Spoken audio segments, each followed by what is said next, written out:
Hello, everybody. I'm here today with Zach Zenner, a former NFL running back known for his time in the Detroit Lions, where he earned a reputation as a hardworking and dedicated athlete. His journey from undrafted rookie to key player is a testament to his determination and resilience. After retiring from the NFL, Zach transitioned his passion for peak performance into a career in nutritional coaching, and he started his business, Zion Performance. And I've already spoken with Zach a little bit. He's a great guy. It's awesome to have you here, Zach. Yeah, again, we're good to visit again. I enjoyed our first conversation.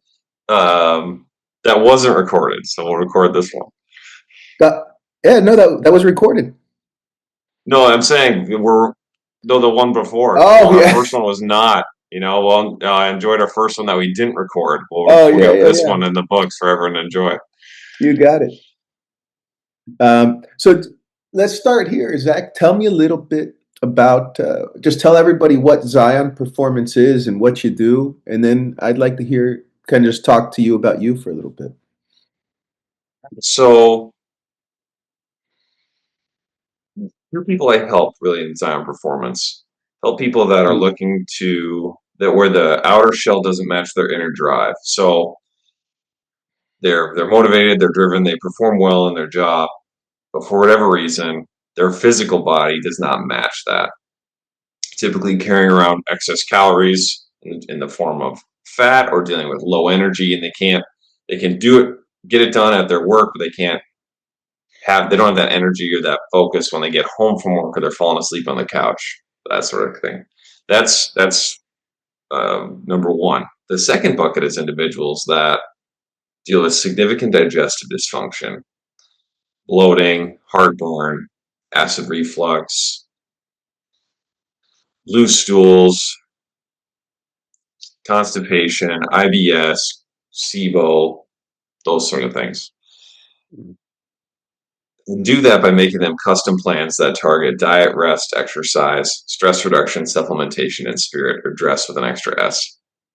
And I've been doing that, coaching people one on one for the last 6 years or so in that space, primarily as a health coach.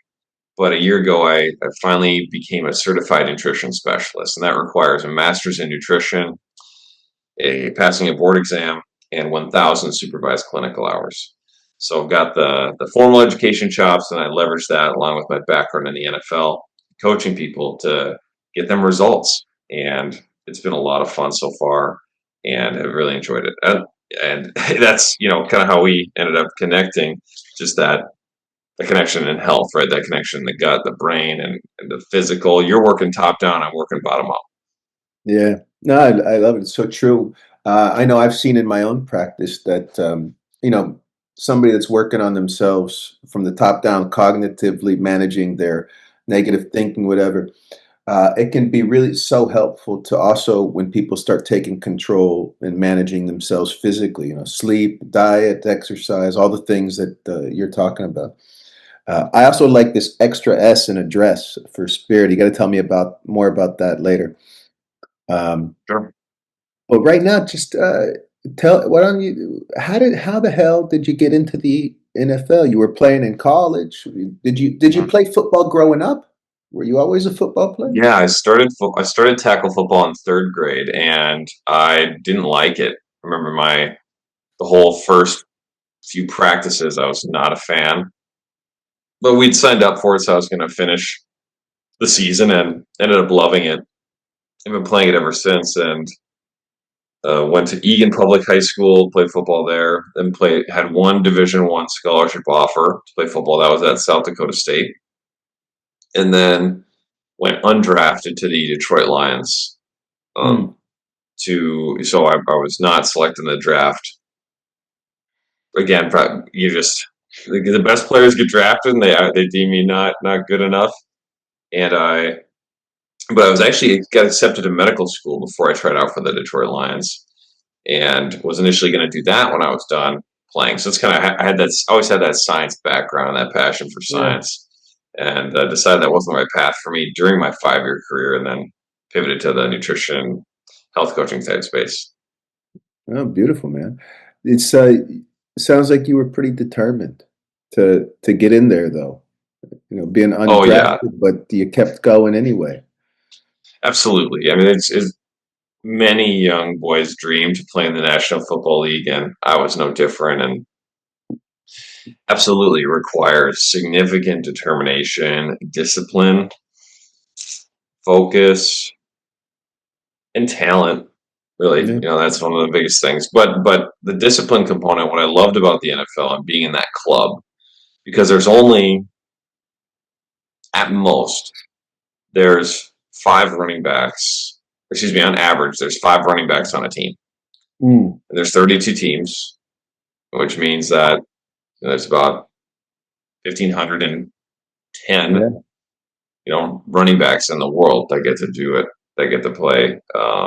Excuse me, 100, 150, 160 guys that get to play running back in the world. And to stay in that club, it requires discipline in all areas. Physical is obvious.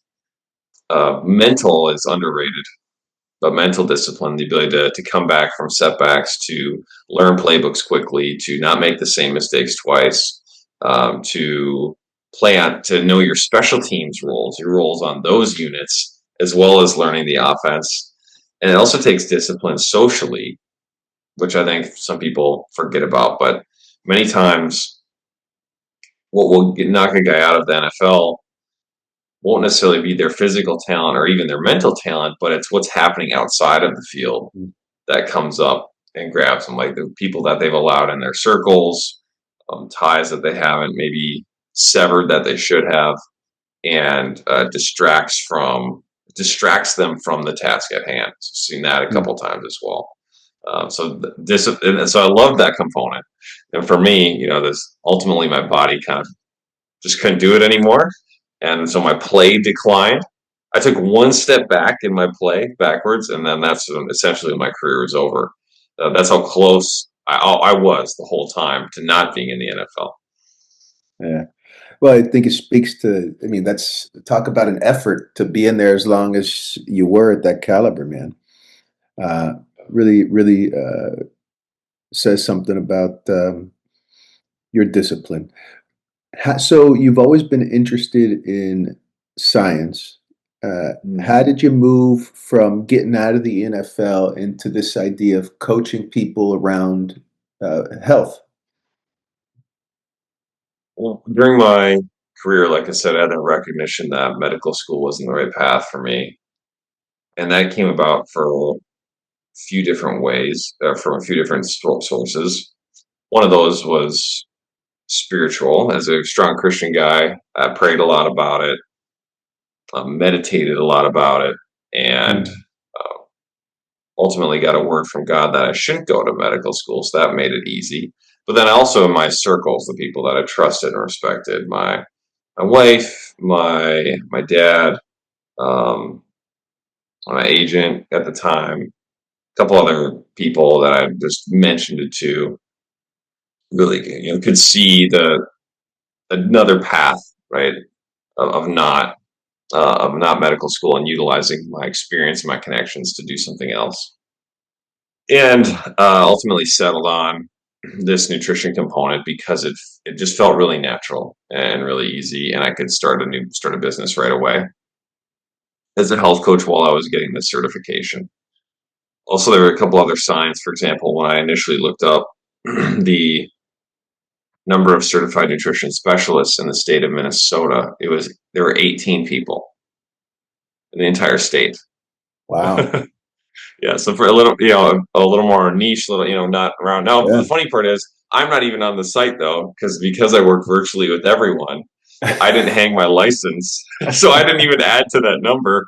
Um, but still, right, just that it was is a growing field, and I liked it. Just really fit with what I wanted to do and how I approached getting people better, and so I started on that journey. Beautiful. How did you end up in Minnesota? That's where I was born and raised. Oh, So this is yeah, hometown. so what? Yeah, this is all we're at home, and my wife and I are high school sweethearts. So we went to the same high school, Egan High School, which here is a suburb of Minneapolis. And then it really just stayed up in the north, though, school out in South Dakota, and then the majority of my professional career over in Detroit. Hmm. You like the cold, man. I do actually. I'm not a Florida guy. I cannot hang in the summers. You can always put more clothes on. You can't always take more clothes off, to cool off. So no, I'm definitely do not mind the cold. I mean, I do actually have typically cold hands and feet, but yeah, it doesn't. Cold feet, actually, I should say, but it doesn't. I do prefer the colder weather. Yeah. In Miami, it's the natives down here like me. If, we don't go in the ocean unless it's the summer. In the winter, Yeah. that water 70, 80 is too cold. Yeah. Right. Yeah. Well, I've been down there in the winter, and it is chilly, but to me, that's it's refreshing. I Um, know. yeah. I will say though that I didn't when I was in. It's funny how the body adapts. I played for the Cardinals for 6 weeks, and I joined them in like mid October. I was with them, and it was 105 at practice, Hmm. and I was, oh my gosh, it is so hot. Well, 2 weeks went by. I was there for 6 weeks. A couple weeks went by, and after a couple weeks of that, in the morning it would be like 78, 80, and I'd have sweatpants and a sweatshirt on. Oh. I'd be cold. So it's just funny how the body adapts, and your just perspective just so easily shifts, right? When you're practicing at 105, all of a sudden 80, 75, 80 degrees is a little chilly. Yeah, it's nice and cool.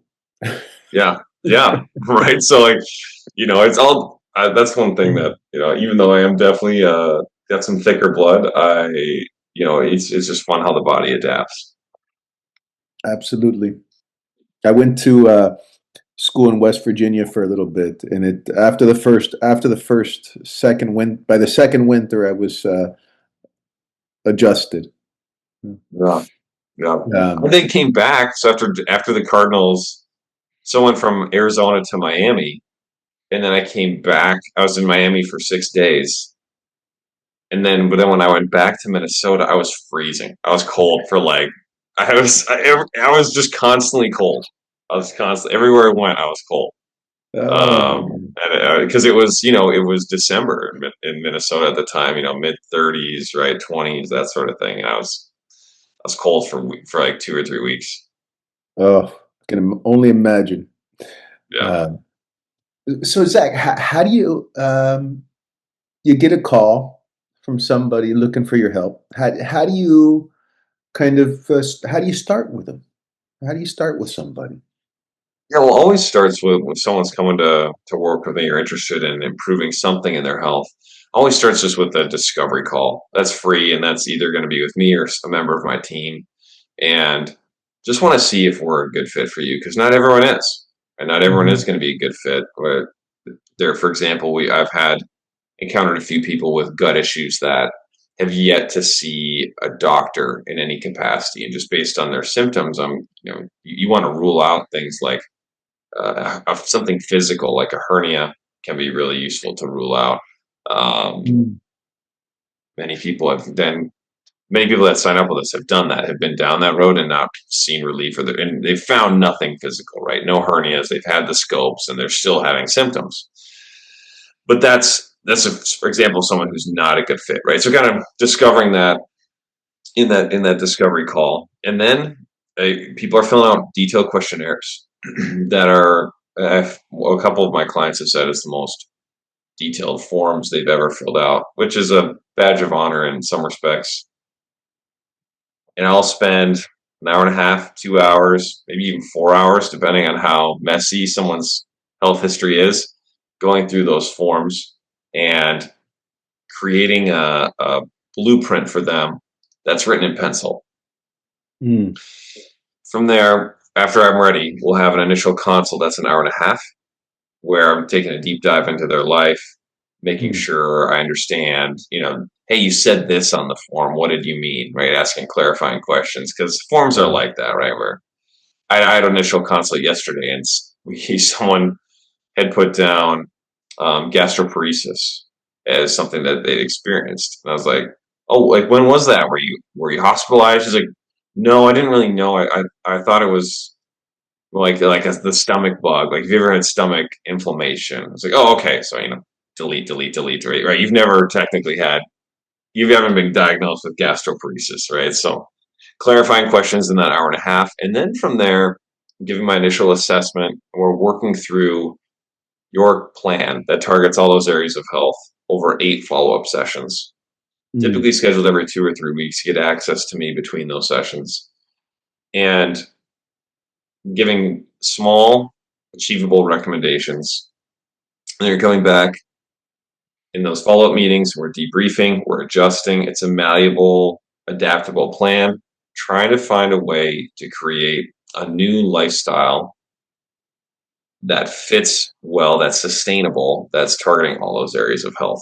So that at the Mm. end, our clients don't need us anymore. We're here if they want us, if they want the continued accountability, but from an information and sustainability standpoint, they have everything they need to be successful. Got it. So you kind of you do like a really in-depth assessment, and then you work with them over a period of time, educating and planning, and then helping them adjust. Sounds like Yeah. a lot of it lifestyle too. Um, and Yeah, well, it has to fit in your life, right? I'm not one of those practitioners that says, "Okay, we're getting started now. Walk over to your refrigerator and throw everything in the trash. We're starting got you, fresh." got That's yeah. not it. It has to fit in your life. You have to be able to go to your niece's birthday party. You have to be able to go to your kids' baseball games without a Tupperware of food, right? You have to be able to eat on the go. So it just has to fit in your life. So Mm. it's how do we take the information, which is everyone know the magic, right? Here's the information. Anyone can get the information on how to be healthy, but then here's their life, and the coach isn't stands between that and connects these dots a lot faster than people could do on their own and provides that accountability. Yeah. Well, you got the objectivity and you have the knowledge and you can see it a little more clearly than whoever you're working with.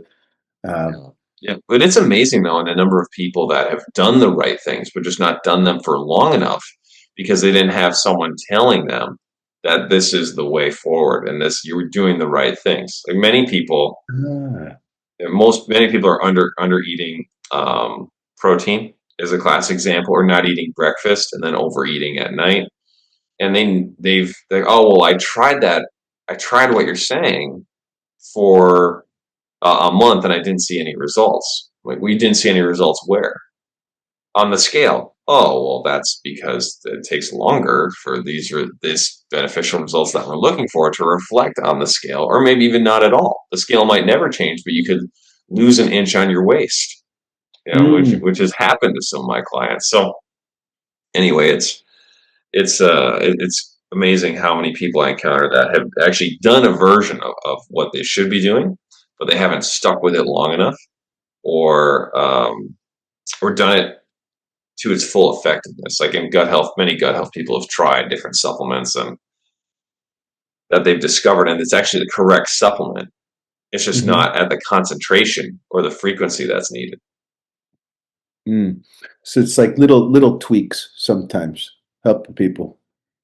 Sometimes, but then you also encounter people that they're they're below ground zero, right? Like, and Uh, it's not to throw any shade their way, right? It's just that's why they're signing up, right? They need the help, and this kind of group of people that I encounter, they've done a lot of research and it hasn't worked, right? And then there's another group that's like, I know I need help. I don't want to do any of the research. That's why I'm hiring you. So they don't know. They don't need small tweaks. They need big tweaks. I hear you.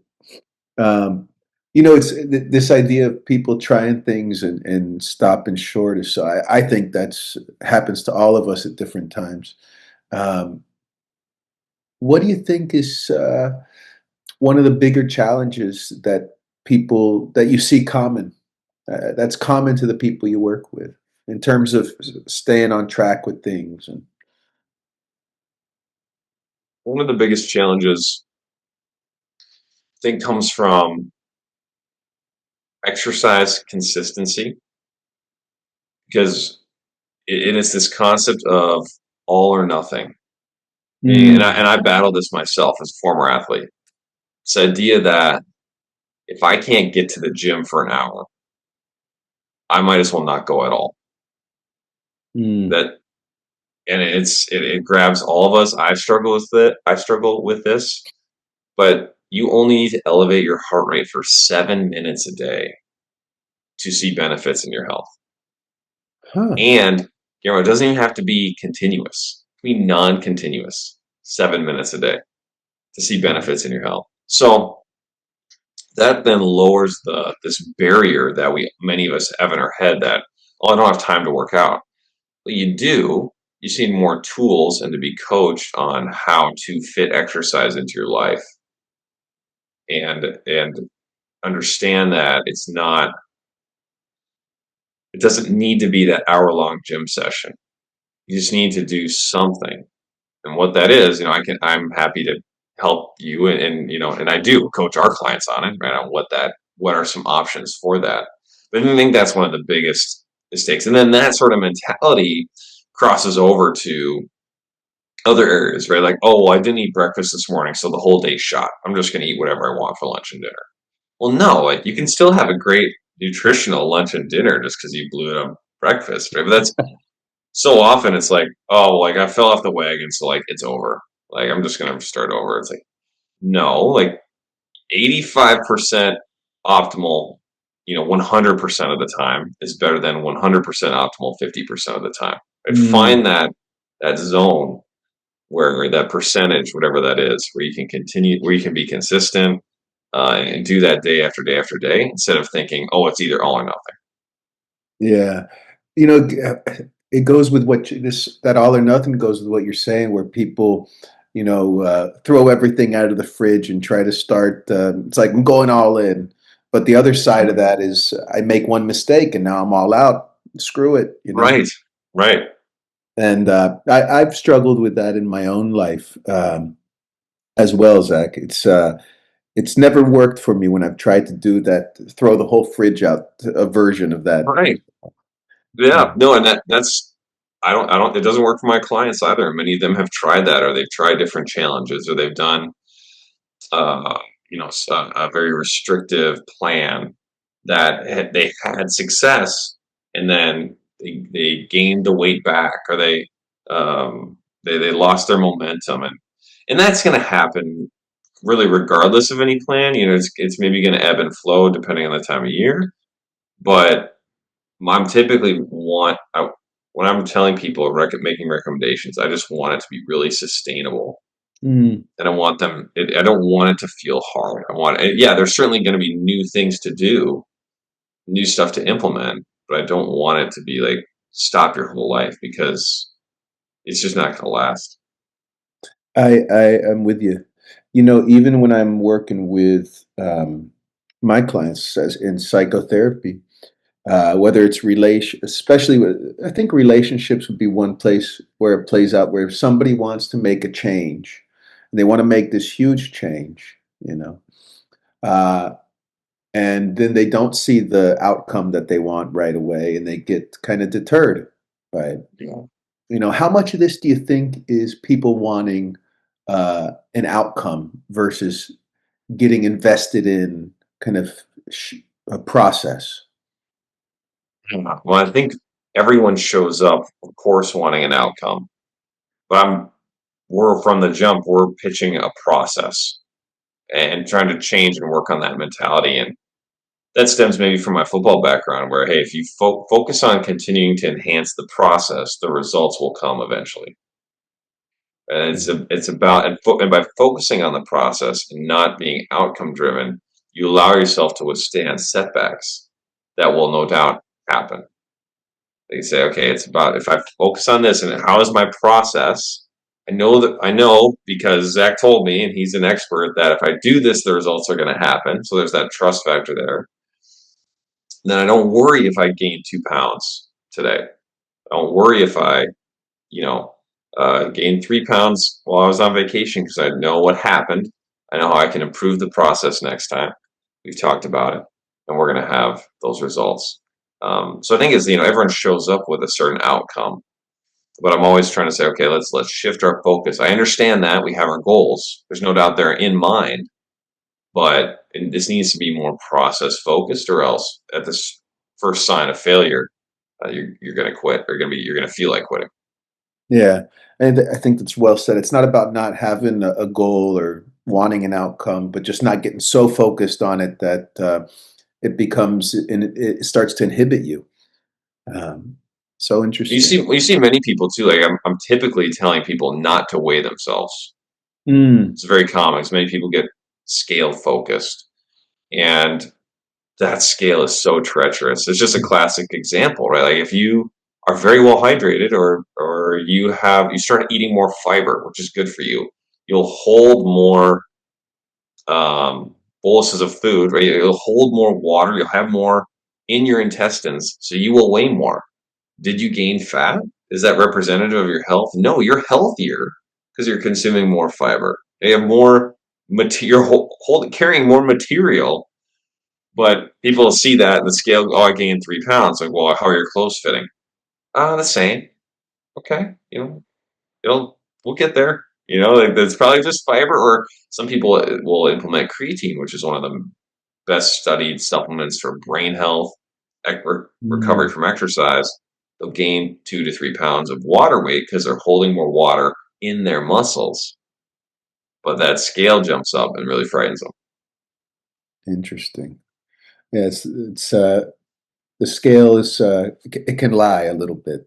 It's not the Yeah, best indicator. no, and that's where it gets really tough. With my focus. That's the thing I don't like about what I do. Is I don't have a great way. I don't have anything where it's like, hey, do this one really easy thing and we'll know exactly if you're making progress. Yeah. It's like, how are you feeling? What's your energy levels? How are you sleeping? Are your clothes a little bit looser? You're seeing decreased inflammation in your face. It's like, Hmm. it's not like, oh, look at this number on the scale, you've improved. Yeah, I think you and I in our fields have that issue. So if people aren't don't have the scale or you know you're not just a weightlifting coach, so people aren't seeing muscles grow necessarily. If there's not those number signs, Mhm. what are the signs that people are Yeah. improving? What do you help people look for? What do you guide them to look Yeah. at? Well, typically muscle growth actually can be one of them. I'm not that, in our strength component, like we have a client that he is seeing like a lot. He's like, Oh, look at my cool. arms. Like I got some guts here. It's been a while, right? Um, typically, clothes fit is a big one. Clothes fit. Mm. So, for example, I had a client. The scale never changed in the 5 months we worked together, but he had to tighten his belt 2 notches. Huh. That's representative of at least a 5 pound fat loss, maybe even 10 pounds. So shifting from fat to muscle type of thing? Correct. Yes. And so he was starting to properly feel, was a very active guy, and was farming with animals as a hobby, right, in addition to his job. So very active, carrying bales of hay, that sort of thing. And yet he lost 2 inches on his waist, and that scale didn't change because when he lost that fat, he gained muscle. So close fit is a big one. Energy levels, how people are feeling on a day to day basis. Are they having cravings? Are they having um, issues eating, with snacking? Those should be gone, right? I want to get rid of those. Mm. Sustained energy throughout the day and sleeping well. Those are others as well that I'm looking for. Like, well, what are your energy levels? How's your focus? How's your ability to accomplish your tasks? Productivity. Those are all things that I like focusing on. Interesting. When somebody comes to you and they do this kind of assessment, and they fill out all the questionnaires, and um, what what's the kind of map or compass you have in your head as you're reading this stuff? Like, how do you start to put together the picture of what's going on for somebody? Yeah, a lot of it's just little puzzle pieces that kind of form the whole picture, and I'm just seeing, okay, one of the first things I'm looking for typically is digestive dysfunction. Mm. That's one of the first things I'm looking at it for. How is someone sleeping, and how's their digestive dysfunction? Because if someone's not sleeping or they have poor digestive dysfunction, it's not really going to matter what we do from a diet standpoint because you need to sleep. You need to have quality, restful sleep. And if you're not absorbing your nutrients properly, you can have the best Nothing's diet in gonna the help. world. You're going to be wasting your time. And I encounter many people that say, okay, I'm here because I want to lose weight or I want to, I'm having trouble with energy or whatever it is, whatever their issue is. And then you discover, oh, wow, like you've been taking a PPI for 6 years. And so your stomach acid is not at the level it should be. And there's micronutrient deficiencies that are typically associated with PPI use. So it's no wonder your mood is messed up. So that's something we need to help you, Mm. um, of course, in conversations with the primary care physician, get off of that PPI and get your digestion optimized so that you can properly process your nutrients. Then we can start working on your other goals like increased activity level, fat loss, that sort of thing. So many times that's an initial kind of breadcrumb to dysfunction Mm. or to people's issues is their digestive health and their sleep quality. Oh, great. So you kind of have an integrative model in your head, is what it sounds like. Yeah, And that maybe is not centered on, but the gut is really important in some way, and that can give yeah, you an indicator of things that might be going on with somebody. yeah, for sure. And it's a major indicator, right? Because if you've got dysfunction, you're not absorbing your nutrients. You'd have the best diet in the world. You're not that you're wasting your time, but because it's having a good diet's going to help with those symptoms, but it's not as effective as it should be. Yeah. And yeah, so a lot of times we're starting there, but if there aren't any of those issues, looking for small little wins. I'm typically someone that recommends people don't snack. It depends, of course. There are certain gut issues, like if someone has significant heartburn, more frequent smaller meals can be helpful. But for say someone doesn't have gut issues, a lot of times I'm finding little holes or kind of you could call it like leaks in the bucket, right? Okay, like you're doing great here and here. Mhm. You're the classic one. Your lunch and dinner are really rather good. I wouldn't really change much about those. But your breakfast, man, we got to fix your breakfast, right? That we get that you get that locked in, and then all this is going to fall into place. So that's okay, where are the biggest leaks from an energy perspective, from a health perspective, and the tweaks that we can make. So that's kind of another how it continues on. And then we start with the biggest holes and then slowly work to the smallest until hopefully you don't have a leaky gut, a leaky bucket, or whatever phrase you want to use, and you're rolling. Yeah. What is a leaky gut, man? What is that? Leaky gut, yeah, that's a great question. So you technically you are like one cell thick away from the outside world at all times. Huh. And then there's more than that, right? So like it's not just like one little cell membrane, right? But our intestines have these microvilli and these all these projectiles, right? That are helping us absorb our nutrients. But technically, those are all one cell thick. Now they're all kind of stacked vertically, so it ends up making a little bit more of this wall. Yeah. But when you when you have a gut health incident or over time or your body's reacting to something. So say someone has a gluten sensitivity, for example, which can be quite common. Then over time, so the junctions and the gaps between those cells can grow. Like meaning there shouldn't be, right? It should just be cell to cell. Your body should be allowing what it wants into the body. Um, and it's potentially excreting as well, like through the liver. But from the absorption Mhm. standpoint, okay, we're allowing what we want in, and we got this barrier, and we're good. The bad stuff stays out, right? Or everything's good to go. Well, what can happen is if you get more gaps for whatever reason, cause there's more gaps in between these cells.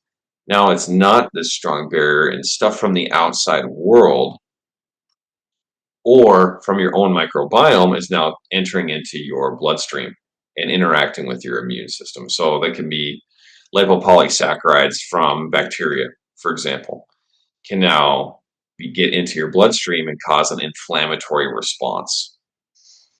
So that's Mm. technically what leaky gut is. So your tight junctions are no longer tight between your cells, are no longer tight. There's gaps there, and things that your body shouldn't be interacting with, that should be kept on the outside, are now Yeah. coming inside, and your immune system is mounting a response to that. Which can cause like inflammation and things like that. Yeah, inflammation, and whenever there's inflammation, then hormones are going to suffer. That's kind of one of the first ones. Hormones are typically quite sensitive, like testosterone, progesterone. Um, so inflammation is going to knock hormones down. And then that's downstream effects, right? If testosterone's down, then it's decreased lean muscle mass, it's decreased motivation. So Yeah, there's a yeah. lot of a host of things that happen downstream from that. That takes a long time, right? Um, but that can be a downstream effect. Yeah, puffiness as well, water retention. Um, Mm. you also see immune systems being more reactive. So you'll see sometimes, like maybe a skin condition like psoriasis or eczema, typically goes hand in hand with gut health issues. So the immune system is not responding properly because it's in this sort of chronic active state from constantly interacting with things that it shouldn't typically need to. So you'll see people, for example, will take a probiotic and their allergy symptoms will improve because their immune system has been calmed down because the gut is more calm. So um, Mm. those are some examples, but everyone's different. Yeah, yeah. Well, everybody's unique in their not only their environment, but their kind of construct, their genes, their physiology. Yeah. Um, Yes. I think it's so fascinating. Just the one that stuck out to me was kind of lowering testosterone over time. I can imagine somebody seeing that as the symptom and then trying to Yeah. fix it with something like testosterone shots or something when it's really a could be fixed by working on the gut. Well, that's though where I'm glad you said that, because as a nutritionist and many people that do what I do will get on calls like this and they'll say like they can cure cancer and they can increase testosterone and they can do all these wonderful things just through lifestyle. Maybe. But Yeah. but not necessarily. Not necessarily. I'm not going to come here and say like, look, if you fix your gut, your testosterone is going to go up because you might have hypogonadism, right? You might have an endocrine problem, and there might be something else going on. Maybe there's something physical going on. So Mm. I'm never going to get on here and say, be one of those guys that you see on that gets a million views on Instagram for saying that they can cure cancer with nutrition alone. It's like you really Mm. can't. If you look at the data, actually, and you should do your chemo, because if you don't do your chemo, you're much more likely to die from your cancer. I mean, that's what the data says. So, and I kind of extend that conversation to the testosterone comment as well. Yeah, yeah, So, yeah. but it's like what? But absolutely, right? Like you're putting yourself. Oh, if someone came to me and said, "Hey, I've got low testosterone, can you fix me?" I'd say, look, the ways you can naturally increase testosterone: get a good night's sleep, have decrease your inflammatory levels, okay, which starts in the gut. Get a Yeah. great night's sleep, resistance train, and then properly fuel. You need the tools, you need the zinc, you need the proteins, right? That sort of thing. So I said we can do all that, and I can put you in the best position possible to not need to go on testosterone therapy. But we might do all those things, and you might still need TRT, Yeah. Yeah. testosterone replacement therapy. So, but yeah, it's absolutely, and to me, my point always when I'm talking to those people is like, once you want that anyway. right? And that's a component of health. So like, even though we're not maybe going to solve the main complaint here of low testosterone, these are all things you would want to gather along the way to higher testosterone. Yeah, that's a beautiful way to say it. It's work at it from every angle you can. You making yourself healthier. You know, Yeah. Yeah, but I'm glad you mentioned that because there's so many people, man, that do what I do that just say these crazy things. It's like, oh, they just say they can do everything. It's like, promising the world type of yeah, thing. it's like you can't, as a nutrition in many disease states, nutrition will only take you so far, and then you will need the Western medicine angle to fully achieve it. But again, it's the same concept as the testosterone. Wouldn't you rather gain all these healthy practices on the way? So let's work together. Yeah, yeah, absolutely. Oh, um, what do you think? Just what do you think people get wrong? What are some kind of misunderstandings that you see that are really common about nutrition? Yeah. One of the biggest ones I see is so many people say this phrase, I eat pretty healthy. I eat pretty healthy. What's your first thought when somebody says that? My first thought is my first thought varies between no you don't. and and what do you mean by that? And Oh, that it's one I'll say out loud, yeah. you know? What do you mean by that? Oh, well, I focus on, I like to focus on whole foods. Okay, great. What kind of whole foods? And then you just got to pick that. You just really got to pick that sentence apart. I only eat the But whole but the, box of cookies, you know. right, like I'll limit my snacks. Like, that means so many different things to so many different people.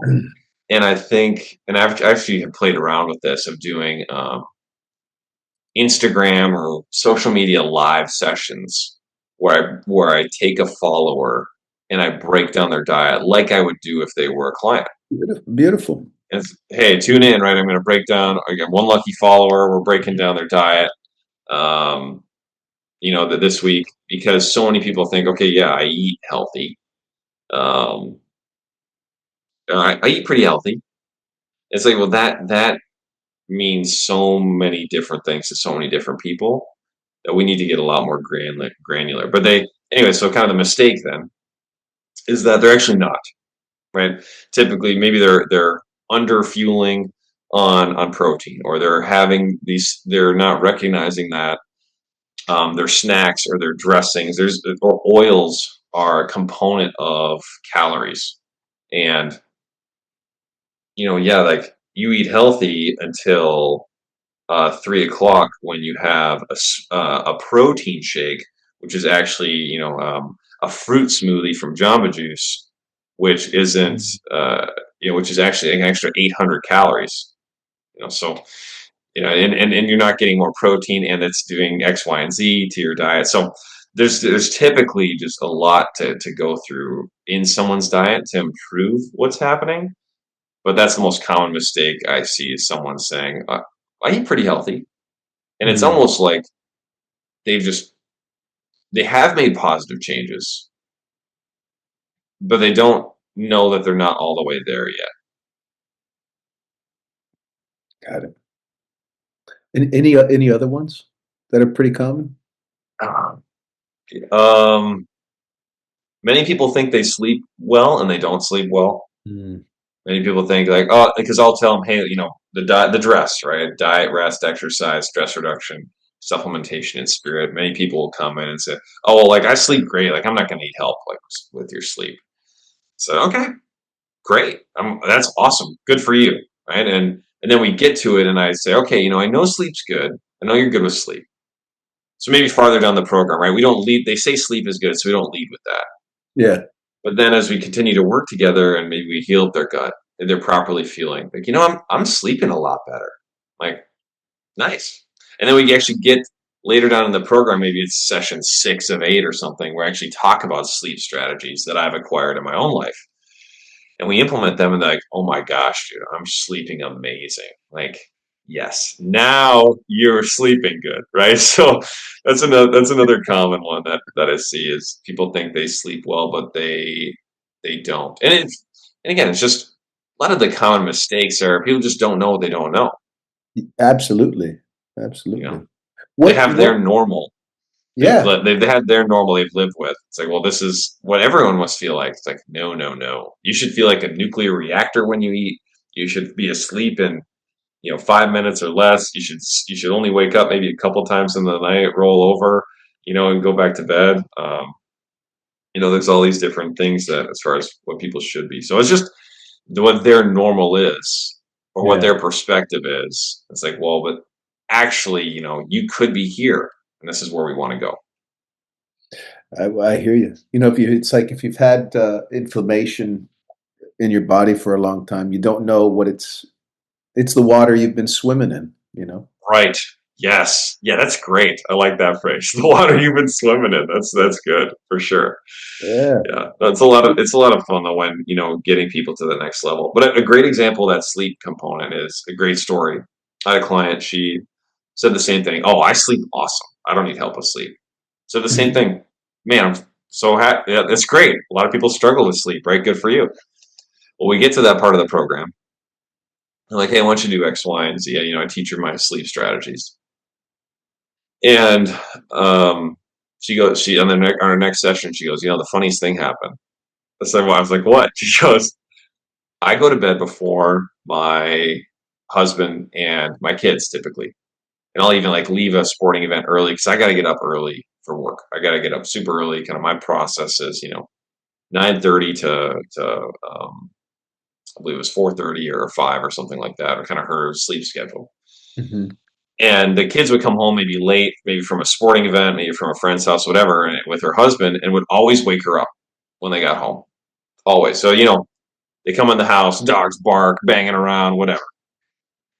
But setting backpacks down, grabbing a little snack.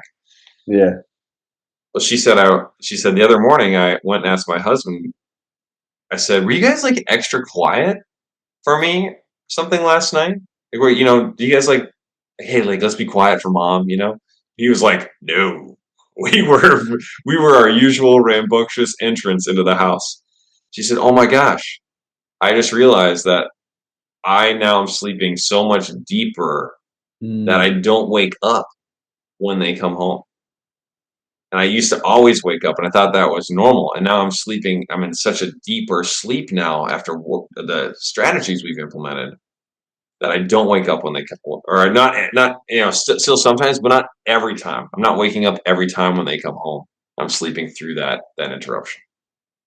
It's a great example. It really highlights that good sleep isn't necessarily more sleep. It's, Yeah, the quality, the depth, the rest that you get. yeah, yeah. The quality is huge, and like it's she was sleeping the same amount of time, but was waking up way more rested and was sleeping deeper. Yeah.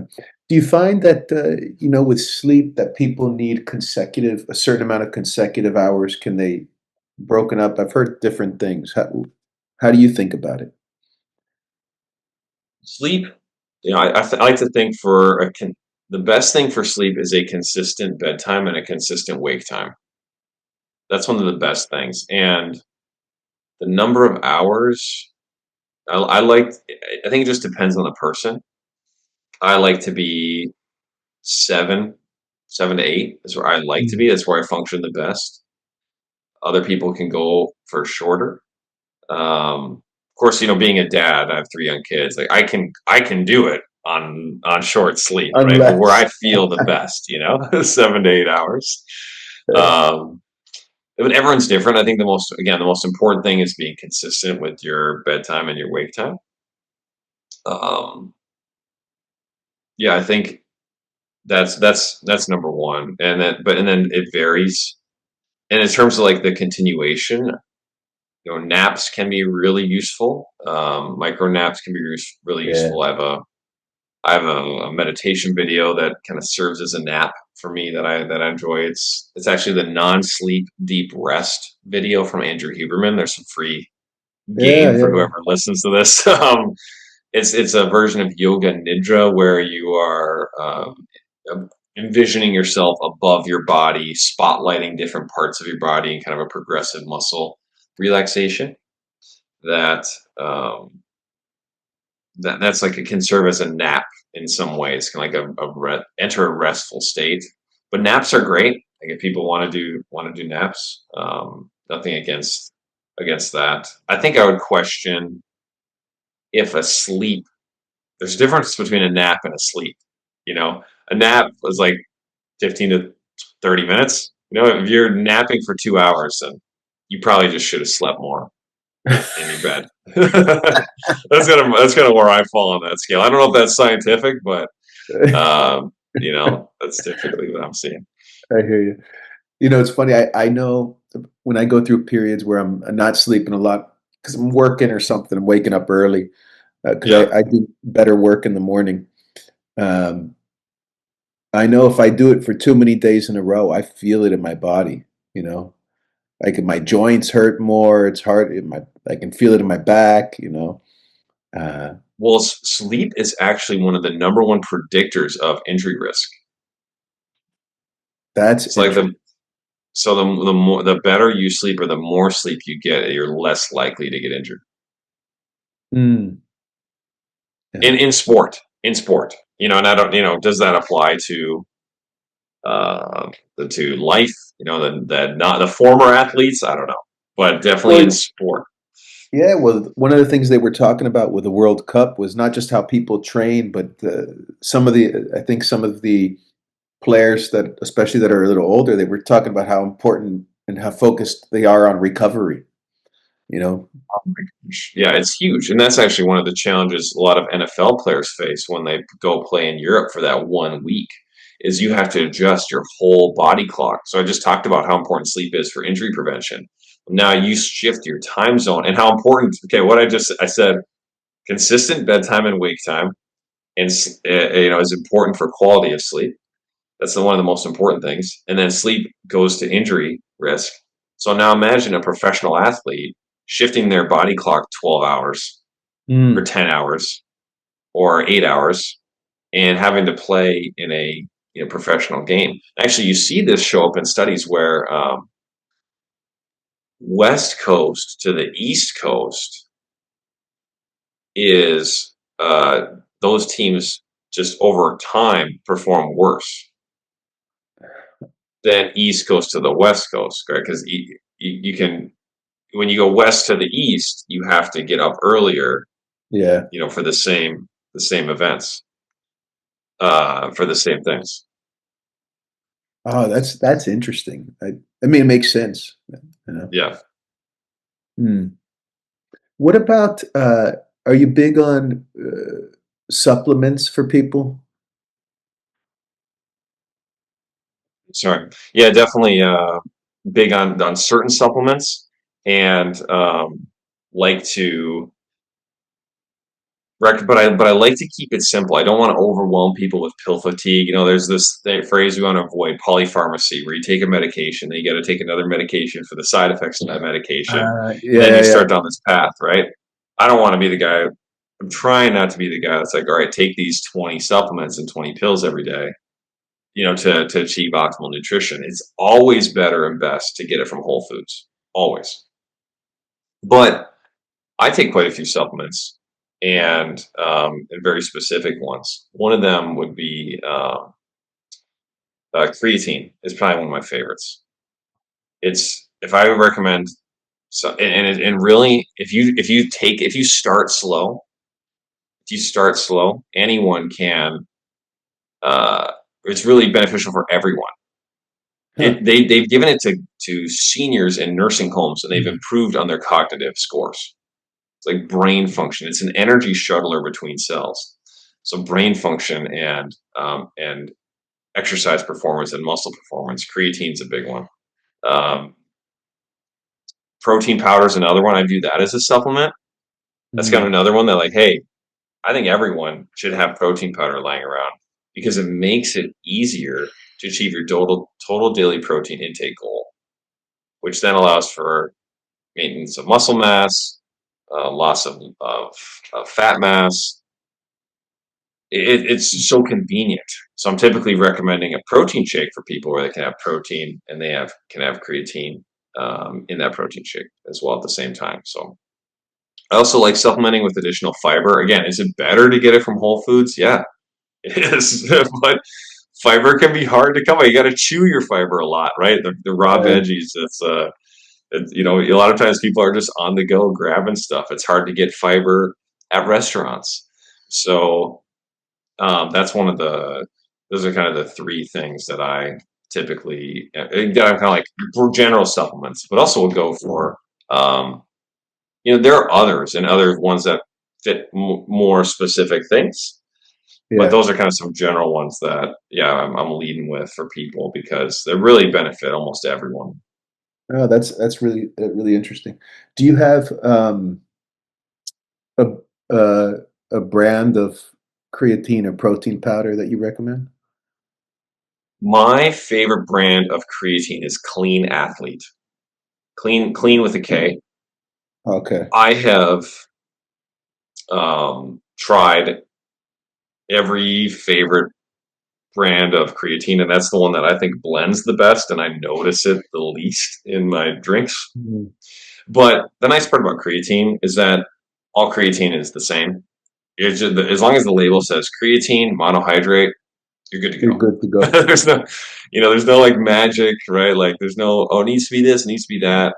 That's just the one that I've experimented with and I found that I like the best and that it blends the best. But Mm, the creatine from Costco says creatine monohydrate.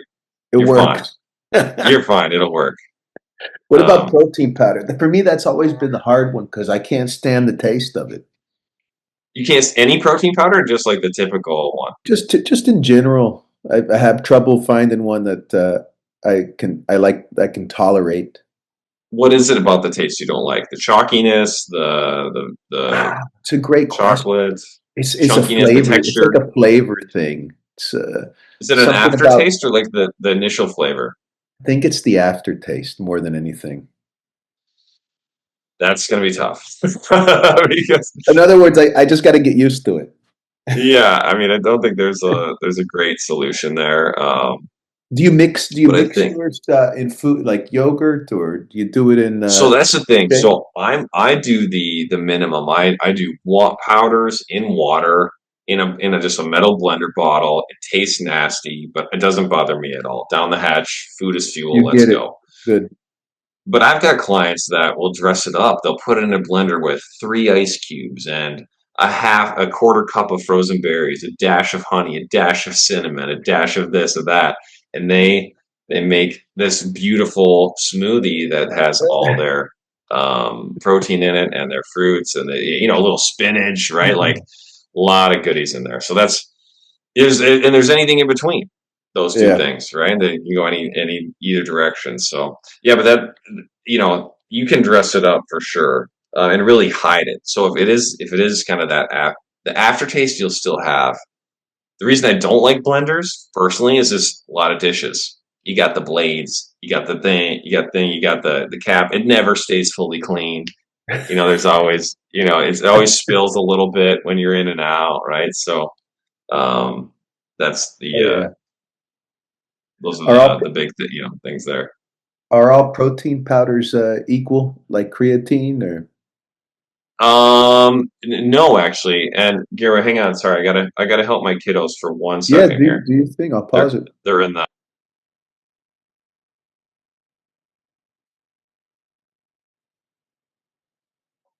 yeah. So you're asking me about protein. So I actually just had a conversation with one of my clients yesterday on protein powders, and they're not all created equal.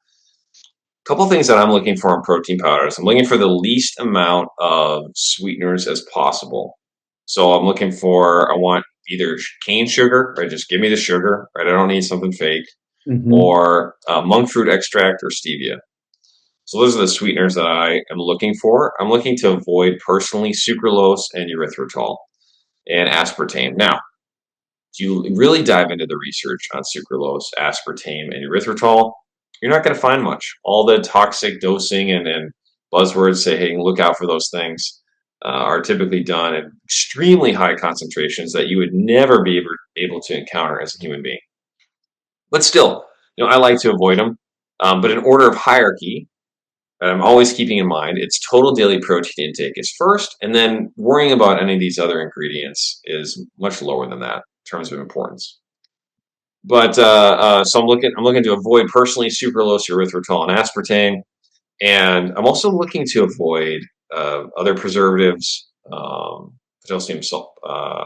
There's just a number of other preservatives you would find. I don't, a lot of very long chemical names that aren't necessarily bad. I just personally just don't want to have those, right? Because just because something's a big scary name and you can't pronounce it doesn't mean that it's bad for you necessarily. Also, like to avoid protein powders that are trying to be multivitamins. I take a multivitamin. Mm. And this is actually a good general rule for all supplements for people. But if you're looking for a protein powder, find a protein powder. Why does it have to have 20% of your daily zinc? Why does it have to have B vitamins? Now maybe those are coming naturally from the protein, right? Like that's being used, or from maybe it has calcium because it's a ultra filtered skim milk, for example. But you see this in like greens powders will add like nootropics, right? Like brain health stuff. So it's just, and everyone's always trying to be this all-in-one product. And I think when you do that, you lose the potency that's required for efficacy in a number of different compounds. Mm. So it's like, look, I want, what I mean by that is you don't. Here, this protein powder gives me 20% of my daily zinc. Well, then if I also add a multivitamin on top of that, maybe I'm having too much zinc. No. Right? But if I just have a protein powder and I just have my multivitamin, I'm set. Right. And then when you add the zinc, now you have to add another preservative or another compound to the product to preserve that mineral. So the ingredient list could have been shorter and cleaner, so to speak, without the addition of those products. So with those extra things. So looking for simple, just want a protein powder, looking for the simple ingredient list, as simple as possible. Thorne has a good one. Thorne is one of my favorite whey protein powders. Designs for Health is another good brand that has good protein powders as well. So those are probably my two go-tos. For those that are vegan or vegetarians, there's Sun Warrior or Kachava. Those are probably my two favorites. But Okay. Kachava is interesting though, because Kachava actually does a good job of being a multivitamin. So it's like that's a unique one where it's like they're actually accomplishing both, but then what they sacrifice is concentration. So like if I'm having a protein shake, I want 50 grams of protein. So that's 2.5 scoops.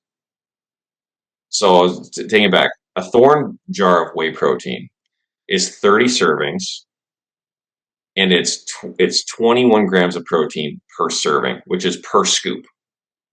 Very frequently, you'll see a jar of protein, which is 30 grams per serving, but it's in 2 scoops, and there's only Mm. 15 servings per container. Got Right? it. Kachava is similar to that. So kachava is actually an excellent multivitamin. Also has adaptogens, but in 2 scoops, I believe it is only 25 grams of protein or something like that. And maybe I'm misquoting there, but it's not as concentrated because they're doing the multivitamin thing. So you see kind of how Mm. this goes back to my original point of, hey, if I'm going to buy a protein powder, I just want the protein. Yeah. Is there a better time of day, Zach, to do the protein and creatine drink? Great question. So no, there's not. It's all about your total daily protein intake. So you could technically have all of your you could technically have all the protein you needed in 2 meals. But what ends up happening is, and you could have them both you could have it at 4 p.m., you could have it at 8 p.m., or you could have it at 8 a.m. and 8 p.m. It's just about what you're having per day. But what people run into typically is time and then digestive capacity. So typically I'm not seeing people can't get as much protein and carbs and fats and food as they need, in less than 3 meals, typically. Now, Mm. one of those meals can be a protein shake. But typically, I'm not seeing that. You typically need at least 3 meals, because if you're at two, or if you're trying to do this a weird like one meal thing, you're either going to overwhelm your digestive capacity, or you're just going to run out of time. You can't. It's really hard for someone to sit and eat for like 2 hours straight and get all their calories in one sitting. So, um, but the short answer is no. There's no better. Some people would maybe say that creatine is maybe better post workout, right, when your cells are maybe more hungry for that extra energy, or maybe it's better pre workout to help with the energy. But ultimately, if you're having creatine every single day, the differences are minor and not worth worrying about. Okay, interesting. Um, you I was thinking about, um, well, I was thinking about a couple of things. One was resistance training, that you touched on, but the other one that I want to go to first is I know you mentioned somewhere that one thing that's helpful is I think is it calorie reduction or calorie restriction at certain times? Calorie deficit, that's what we're all trying to Calorie get to. calorie deficit. Can you tell me a little bit about how do people do that properly? Yeah. So a proper calorie deficit is going to be somewhere between 10 to 15% lower than your maintenance calories. So everyone has a calorie amount where if they eat that amount of calories, they will maintain their current body mass. If you'd like to change your current body mass, then aiming for, again, a 10 to 15% reduction is typically appropriate and sustainable over a long period of time. What you see many people do is do like a 30% reduction in calories. So or 40%, and they'll basically starve themselves. And that's A, not sustainable, and B really hurts energy production, so they feel miserable. And C, maybe because they're eating so much less, potentially drops their metabolism down. Their thyroid Mhm. metabolism is kind of a weird phrase, right? But and dropping it down is also not technically scientifically correct. But you burn less calories. Mhm. Your body is very smart, and if you drop calories significantly down, then you're gonna burn less. Your body's gonna adapt to that. Right? It's like, okay, well, we have less fuel, so that 10 to 15% deficit is typically what I'm aiming for, and that's sustainable, and you can maintain typically for a long period of time. Got it. Do you tend to help people do that by reducing the meals they have, or this kind of? I know people try intermittent fasting. What's the Yeah. best way to do that? Intermittent fasting is a fine strategy. I'm not personally a fan, but it can be a great tool. And all intermittent the whole magic of intermittent fasting is just you're just allowing for less time to put food in your mouth. That's the magic, right? Like, at least so far, there's some studies that maybe say, oh, you're decreasing inflammatory markers, or there's special things happening during a fast.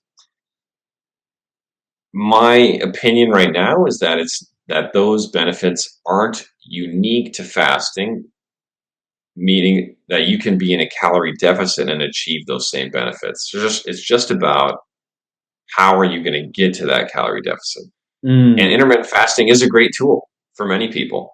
My What I do and what I like recommending to my clients is no snacking. mm, So don't snack. It's the same thing. It's just an imaginary rule that allows for it's an imaginary rule that allows for let you to say that you're going to put less food in your mouth. So okay, got like it. I'm just going to have my 3 meals.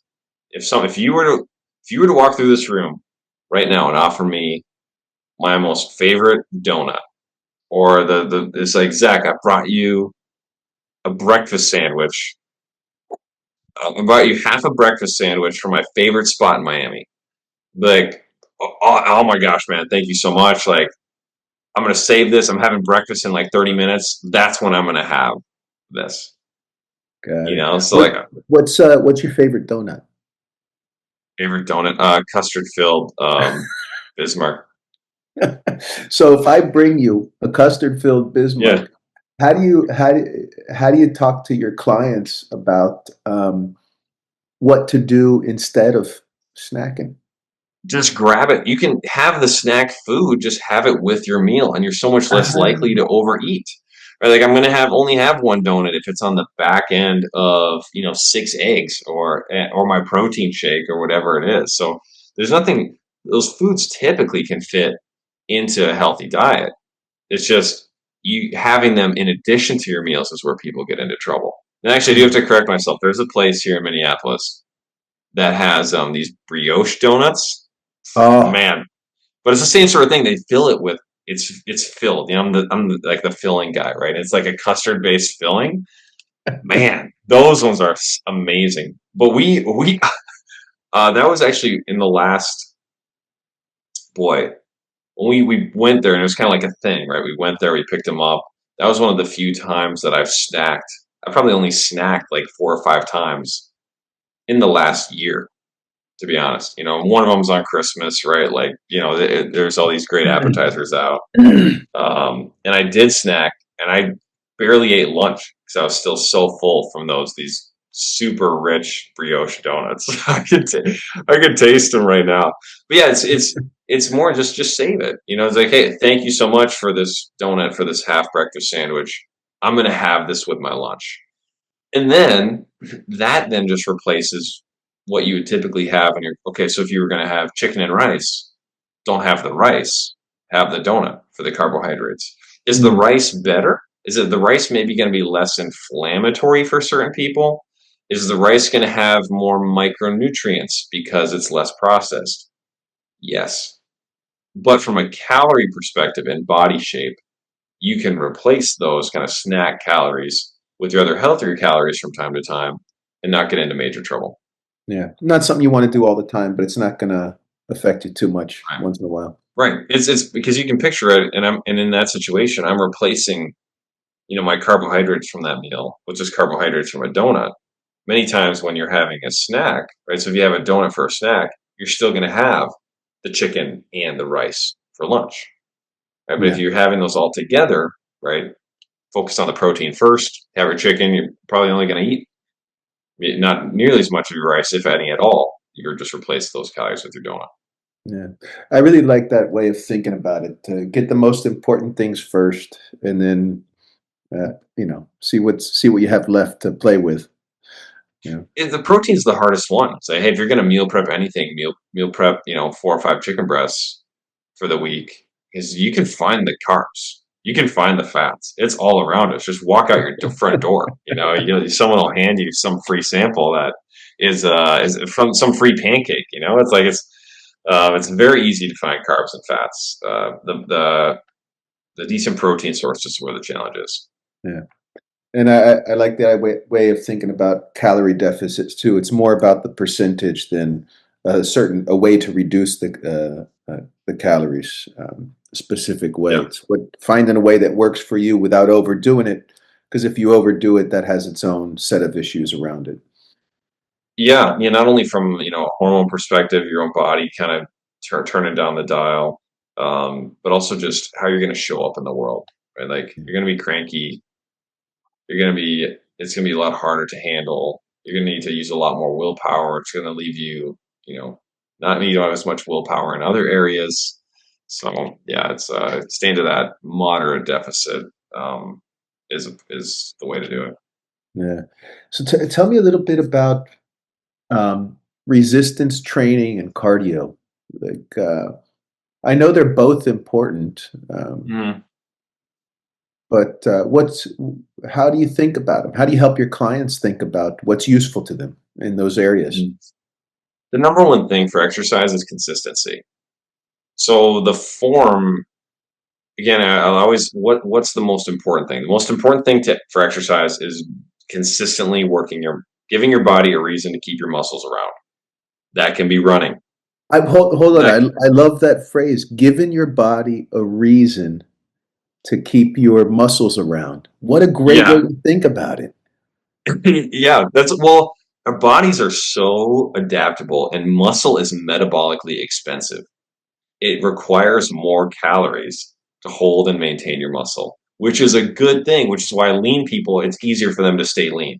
Why people that don't have a lot of muscle, it's harder for them to lose fat and lose weight because they're not burning as many calories just walking around. But because muscle is metabolically expensive, your body, if you don't use it, you lose it because your body is trying to be at the most efficient level possible, which is Mm. how we've survived famines and your ancestors didn't die when something bad happened to the food system 200 Yeah, years so it's ago. like I only have a certain amount of energy and I need to survive, so I'm not going to use it to keep this muscle around that you're not using. Exactly. Right. And it's you think of it like and when you work out you're typically in some sort of pain or discomfort. The body doesn't want you don't want that. Like, okay, we have these stressors. The pain is these muscle fibers are tearing, perhaps, and our bones are being pulled upon. We don't want to be in pain, so bodies are gonna adapt to that stressor and build more muscle, so that the next time you do that activity, you're not in as much pain. Right? So then the flip side is true. Like, okay, well, we don't need this, so we're not going to keep this around. It's very expensive. Let's get rid of it. We're going to muscle wasting. Like if you ever have an injury and all of a sudden your leg is like, what happened to my leg? Oh, well, you had knee surgery and you didn't walk, and so your body didn't need the muscle, so it got rid of it. It doesn't maintain it, right? You need that stimulus, and there's other, that's kind of more just a good way of looking at it. Of course, there's more science and stuff that goes into all that, but you Hmm. got to give your body. That's number one. Okay, going back to the original hierarchy, you need to give your body a reason to keep your muscle around. What that is far less important than being consistent. So it's okay. What do you like to do? Do you like rucking? Great. Do you like walking? Good. Do you like Pilates, yoga, lifting, marathons, hit training? I mean, you name it. Spin classes. Whatever you like to do, start there.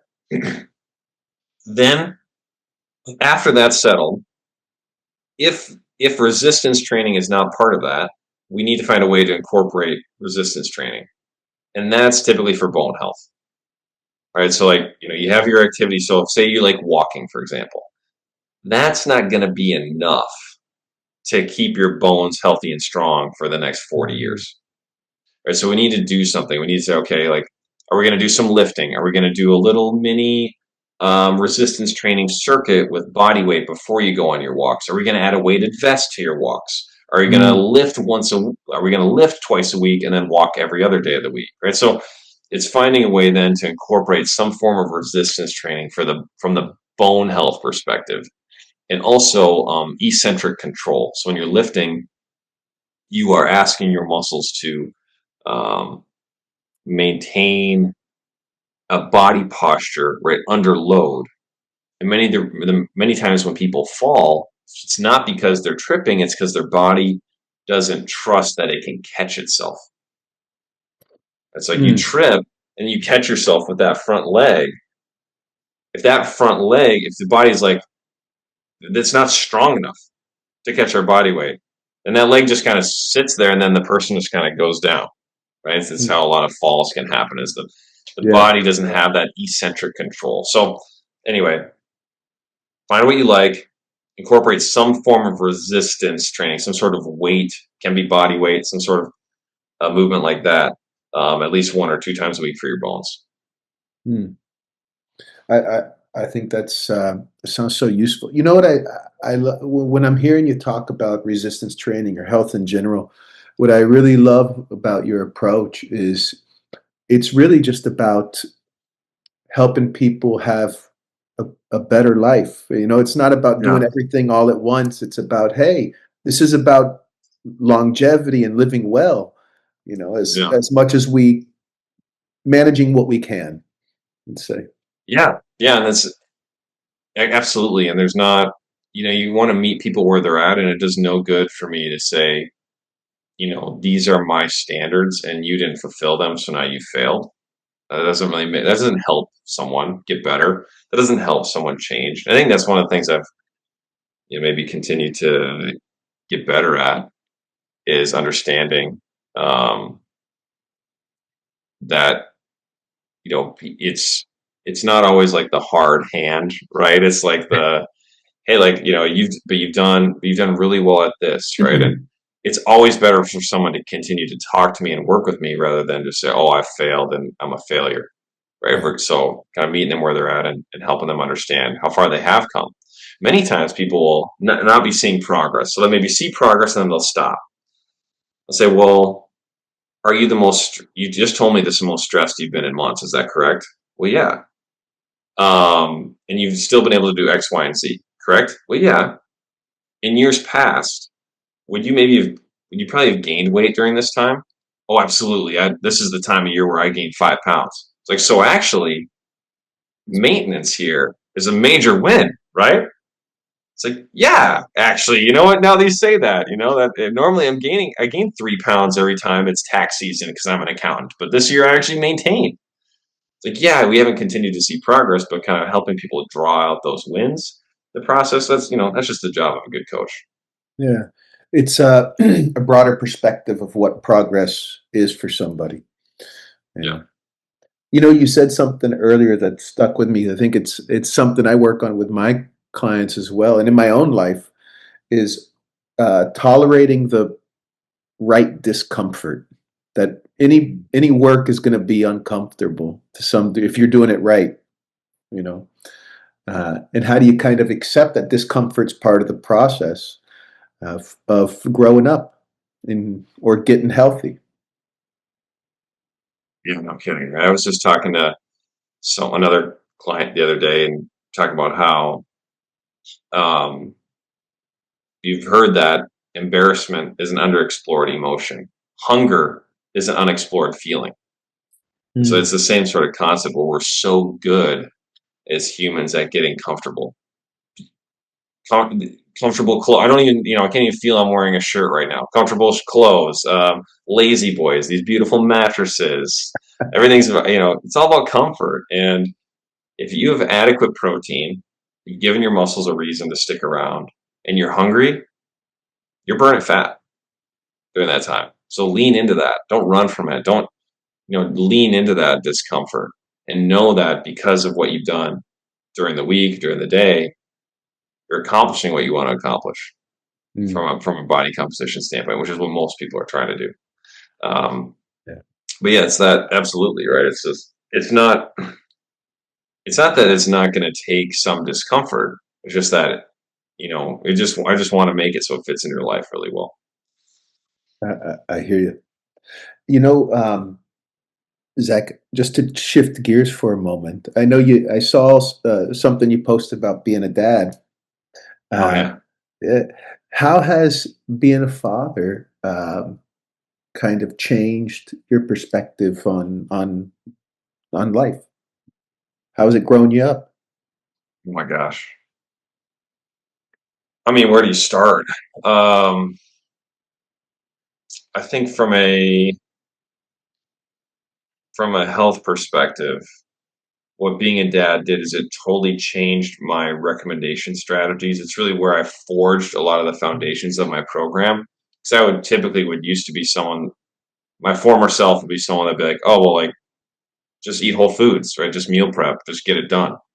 It's like, no, that doesn't work when you're a dad or a parent. You don't just like, get it done. You're lucky to have 20 minutes to yourself, and you have young kids, a free time, right? So I think just how I approach and recognize that not everyone has time, and you have to find these easy, small ways, like 3 minutes here, 5 minutes there, quick and easy protein shake options, right?